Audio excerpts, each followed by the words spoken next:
เบิ้ง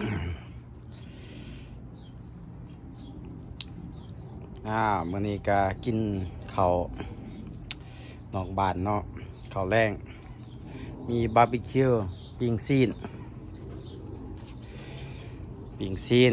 เจียวบี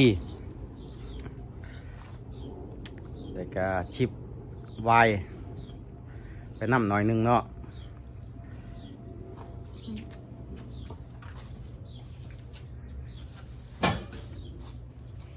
เห็นไหมเจ๊โอเค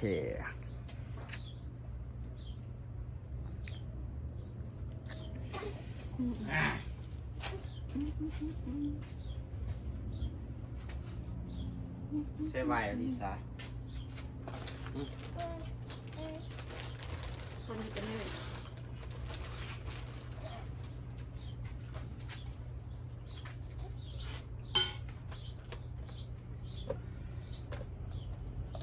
เจียวบีโอเคอยู่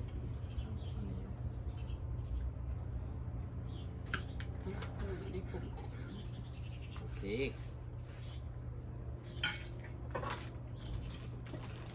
อัดเจียวบีไปเลย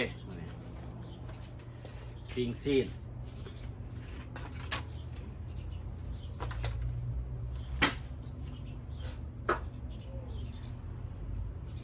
กินบ้องจอเนี่ย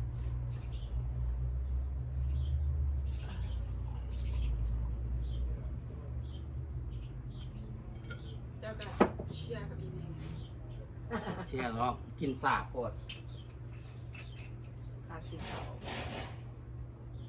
สเตลล่าโรซา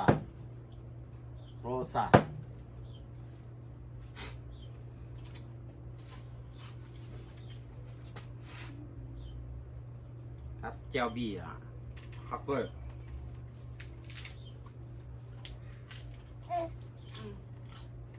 ตำคุ้งอ่ะคนล่าวนี่ก็ถึงตำคุ้ง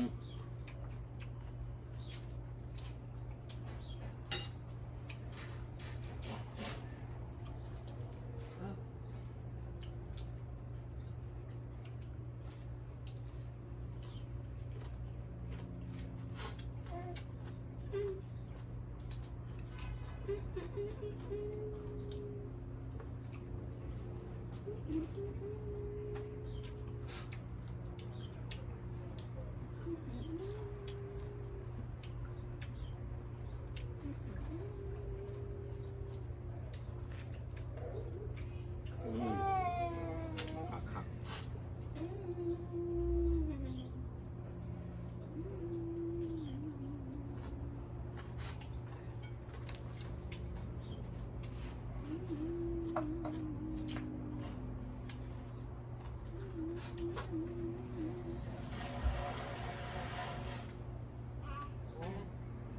มันเป็นมันจะบุกิน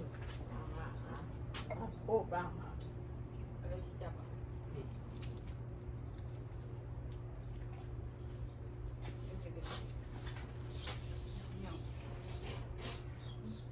แต่เนี่ยย่างเบยไปจะที่ย่างเบยไป จิบสิ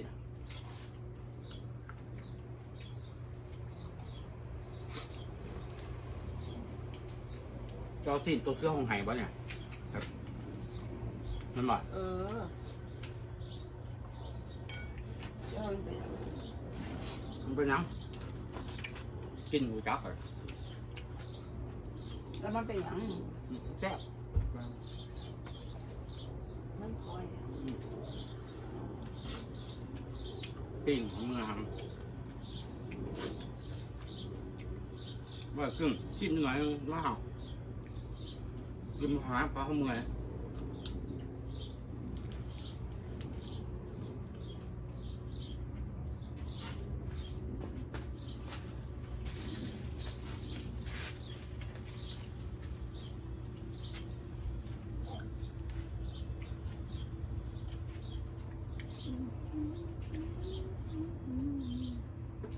สีดำ ม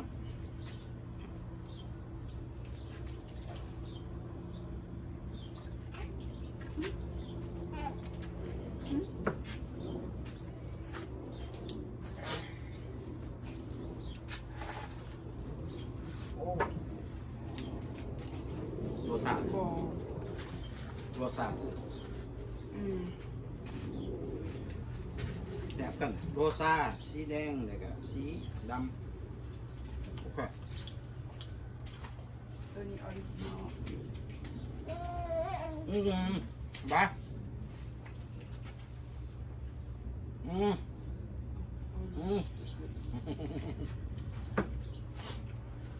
ยอด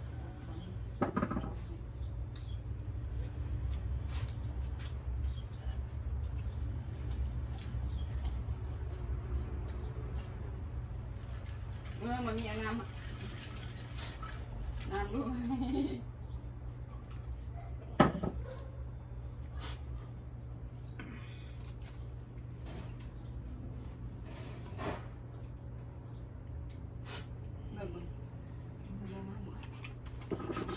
นี่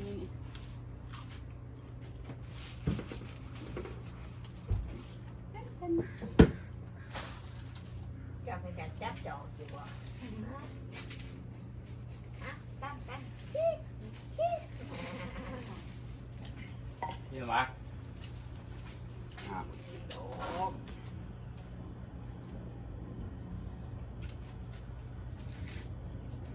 ทำไง ปลาที่สู้ไหม ผิวก็กินก็คือแบบบ่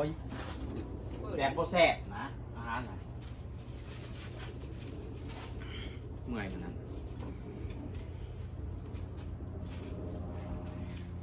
เดี๋ยวกินนี่เดี๋ยวนี่เดี๋ยว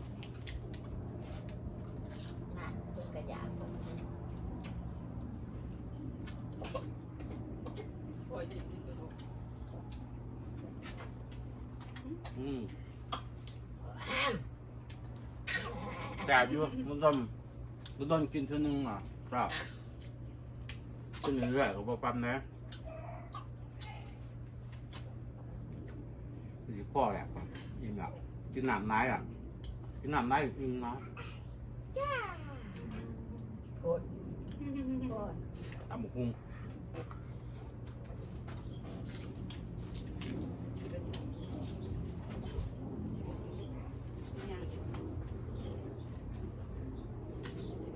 นกผมหมายอ่ะ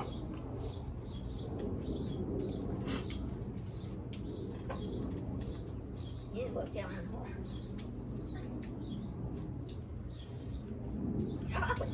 เสื้อห้องไห้ แย่งใจ จีนเสื้อห้องไห้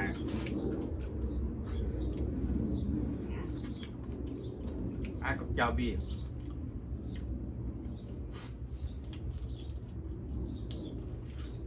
ดึงไปใส่อีก พอดียัง ขอบ เป็นเอาเกียร์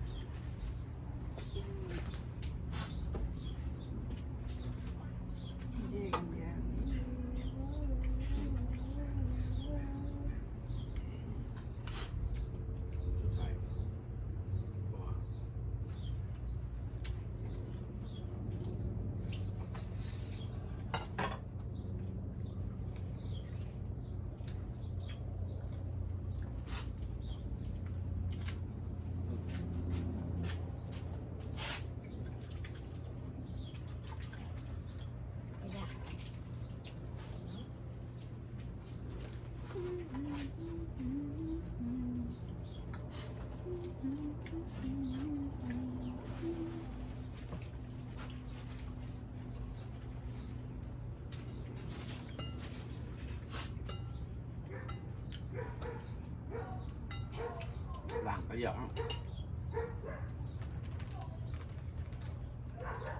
นี่เนี่ยเทียมเอาเทียมโฟกัสเด้อบอก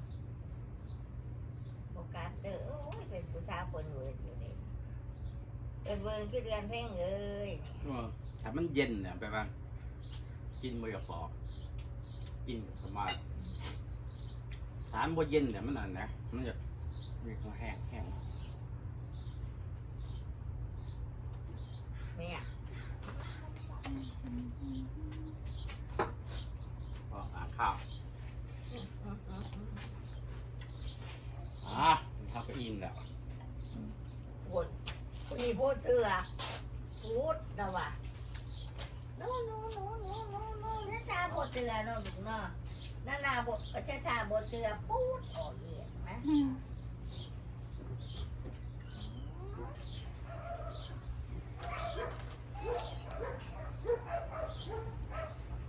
หมกเพชรตัวเจ้าบดดีกับเพชรดีอยู่แม่เพชรตัวหมกเพชรตัวเจ้าบดดีมันเพชรดี เด็ดอีกบ่นี่เด็กกับปุ้งอีกจะเขาไปเจอคือทำนี่กินได้เนาะโอ้ยจะบ่ได้ย่านดกจังหน่อยเนาะ เนี่ยเป็นแหนมมันเนี่ยเจ้าชา say hi hi Alicia ไปให้ได้ดีวะ Alicia ไปพี่มาพี่ hi มาแม่ดง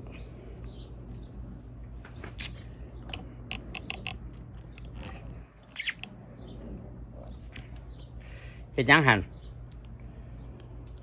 เวลาต้องเอาสารมาปลูกเราจะไม่ว่า ใส่ตังหูใหม่ใส่เบิ้งเนี่ยใส่ตังหูใหม่ขนาดโอ้ยงามดีโอ้ยสิปีนมาแต่ขอได้ขอบ่อยากทำอย่างนี้หรอก เลยเห็นหรอกยิ้มเนี่ยเบิ้งเอ๊ะเอ้ยงามดีเปลี่ยนตังหูใหม่ละเปลี่ยนตังหูใหม่ละเบิ้งอืมโอ้งามดีเหลี่ยมมอง วันนี้ ไปชิไปถอดใจพี่เจอตัวนั้นได้ เบิ้งเนี่ยเด้เอ้ยงามดีพอจักปีจังสิใจเห็บป้าขึ้นเนี่ยโดนไปได้สิใจขึ้นเนี่ยช้าๆเลยโดนปันได no return no return โดนปันไดจะสิใจก็ขึ้นเนี่ยฮะ no return นะ เจ็บหัวเข่าเลยดู โอเคเอาบายบายซะจบคลิปเนี่ยพิมพ์เนี่ยบายเฮ้ย บายพุจิ อาหารกันเบิ่นละยังเหลือแต่วายกิโลโอแม่นกิโลมียังก่อนนี่ฮะ ตักแตนยังไงตักแตน จักรแตนฮะจักรแตนเจ็บได้ดู Stella Rosa โอเคเอา เจ้านี่จะเป็นเถอะ พอแล้วจบคลิปเพียงเท่านี้เด้อพ่อแม่พี่น้องเด้อเดี๋ยวลงให้เบิ่ง วันนี้วันที่ อาหารแรงมื้อนี้เนาะอาหารแรงวันจันทร์กินชิวๆทำความสะอาดหลังบ้านแล้วก็มาปิ้งอีกบาร์บีคิวกินน้อยหนึงโอเคเจอกันใหม่บ๊ายบาย โอ้บ่แม่น